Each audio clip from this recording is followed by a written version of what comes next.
जयशंकर बोले एक international Khan market gang भी है। मोदी के मंत्री का इशारा मुसलमानों की ओर नहीं तो कहां था। अमेरिका कर रहा रूस वाली गलती।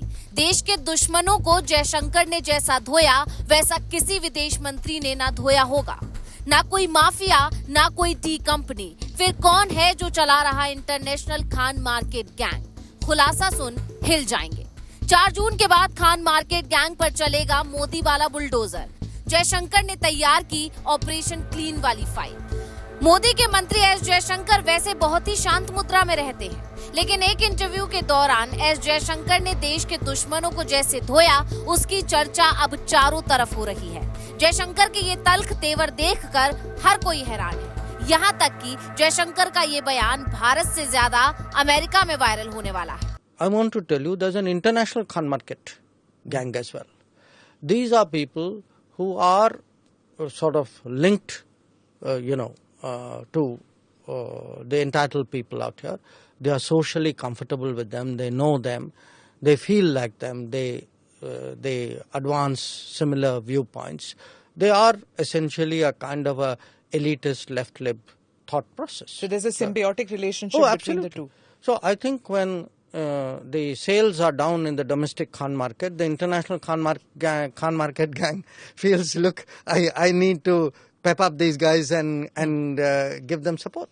And you can actually see that, you can actually see which stories they play up, how do they slant things.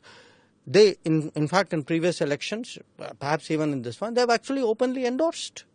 इससे आगे जयशंकर ये भी कहते हैं कि पश्चिमी मीडिया और इस इंटरनेशनल खान मार्केट गैंग के बीच संबंध है। ये एक तरह की अभिजात वामपंथी सोच वाले लोग हैं, जो भारतीय मीडिया से खबरों को लेकर भारत को ही बदनाम करने की कोशिश करते हैं। जयशंकर का इशारा किस ओर था, अब हम आपको समझाते हैं। मोदी सरकार में मंत्री रहे अरुण जेटली ने एक बार कहा था, संसद के कुछ सदस्यों को दिल्ली के खान मार्केट के रेस्टोरेंट का खाना खूब पसंद आता है। दिक्कत खाने से नहीं बल्कि उनकी सोच से है। अरुण जेटली के बाद साल 2019 में पीएम मोदी ने भी खान मार्केट गैंग वाली बात कही थी। इत्तेफाक से खान मार्केट का खाना पसंद करने वालों में राहुल गांधी और शशि थरूर समेत कांग्रेस और विपक्ष के कई बड़े नेता शामिल हैं। और कांग्रेस का एजेंडा चूंकि चुनाव में कई बार भारत विरोधी नजर आता है, तो जयशंकर का इशारा इसी ओर था। जयशंकर का ये बयान सुनने के बाद लोग कह रहे हैं कि जयशंकर ने देश के दुश्मनों को अच्छे से धो दिया।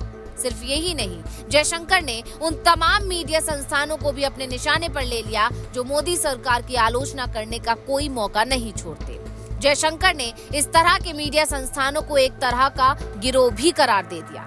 उन्होंने कहा कि भारत में मीडिया का एक गिरोह है जो मोदी सरकार के आने से पहले ये तक दलाली करता था कि कौन केंद्रीय मंत्री बनेगा। उसे सरकार के हर फैसले पहले से पता होते थे। आज इनमें से ज्यादातर यूट्यूब के प्रोपेगेंडाबाज बन चुके हैं। अब केंद्रीय विदेश मंत्री एस जयशंकर ने कहा है कि ये खान मार्केट बहुत बड़ा है, इसका एक वैश्विक वर्जन भी है जिसे अब इंटरनेशनल खान मार्केट कह सकते हैं। केंद्रीय विदेश मंत्री ने कहा कि प्रेस और थिंक टैंक से लेकर प्रोफेसर तक शामिल हैं, जो भारतीय राजनीति की दिशा को अपने हिसाब से बदलना चाहते हैं। विभिन्न रैंकिंग में भारत को नीचा दिखाने की कोशिश को उन्होंने भारत को हतोत्साहित करने की मंशा करार दी। उन्होंने याद दिलाया कि कैसे विदेशी मीडिया ने खुलकर कहा कि फला नेता और पार्टी भारत के लिए ठीक नहीं है। उन्होंने कहा कि मोदी सरकार बहुत बड़े बहुमत से सत्ता में आएगी। दक्षिण भारत में सीटें दोगुनी होंगी। चुनावों के बीच जयशंकर का ये बयान अब तहलका मचा रहा है।